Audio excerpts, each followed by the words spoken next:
ഹാഫിൾ എന്ന് പറഞ്ഞാൽ ആരാ? ഹാഫിൾ എന്ന് പറഞ്ഞാൽ ആരാണ്? ഇവര് ഭൂമിയിലെ രാജാക്കന്മാരാണ്.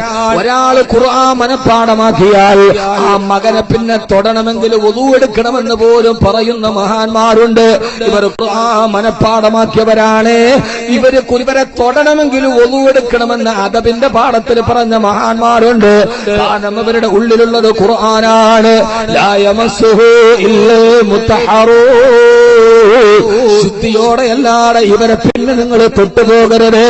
അത് ഖുർആനിന് മാത്രമല്ല, മനഃപ്പാഠമാക്കിയ കുരുന്നുകളെയും അങ്ങനെയാണ്.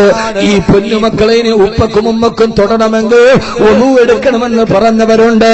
ഇവര് ഭൂമിയിലെ രാജാക്കന്മാരാണ്. നാളെ കബറിലെ ചുരുക്കി പറയട്ടെ, നാളെ കബറിലെ പുതിയ ആപ്ലമാരാണ്. ഒരാൾ മരിച്ചിട്ട് കബറിൽ കൊണ്ടുപോയി വെച്ചാൽ 6 അടി മണ്ണിലേക്ക് വെച്ച് കഴിഞ്ഞാൽ അവന്റെ ശരീരം മുഴുവനും